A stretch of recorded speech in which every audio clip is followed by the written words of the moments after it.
Living on Social Security disability in 2025 means constantly juggling more than just money. It's also about managing your health, maintaining stability, and holding on to your dignity. To better understand what life on SSDI looks like, we surveyed 426 recipients from across the U.S. Their answers revealed that while disability benefits can be a vital lifeline, the system still presents real challenges.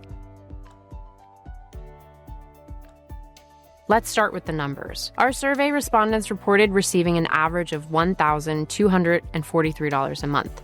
And for 63% of the people we heard from, that monthly check isn't enough to cover even their basic living expenses. And when money runs out, people have to make tough decisions. 38% said they've skipped meals just to get by. 23% have rationed medication to make it last.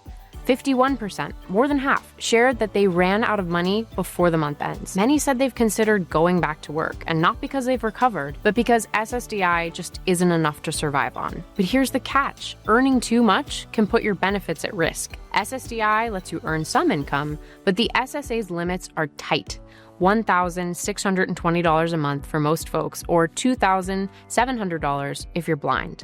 If you go over, you could lose your benefits. For 38% of the people we heard from, losing SSDI would mean they couldn't make it through even 1 month. That's how tight things are. And stress about money just makes everything more complicated, especially when you're already dealing with a chronic illness or disability. 64% of SSDI recipients said their financial situation has caused anxiety, while 54% reported experiencing depression. Sadly, over a quarter of the people we heard from said they don't feel supported by those around them. And when support is missing from family, friends, or even society, it only adds to the loneliness and stigma. Fear of judgment is also widespread. 60% of recipients have avoided telling someone they receive SSDI because they're concerned about being seen as lazy, dishonest, or undeserving. That stigma makes it harder to ask for help or find community, adding another invisible layer to an already difficult journey. Let's be real, applying for SSDI is difficult enough as it is. Unsurprisingly,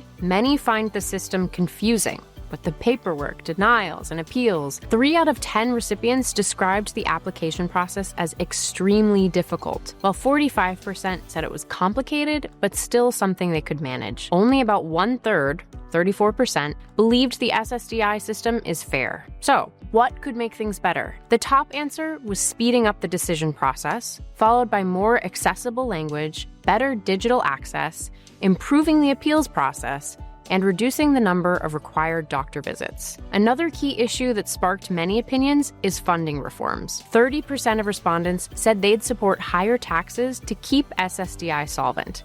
It's important to note, though, that these concerns mainly apply to Social Security retirement benefits, which are projected to face challenges by 2035. Disability benefits are financed through a separate trust fund and remain secure through at least 2098. All these responses show that SSDI is more than just a program, it's a lifeline.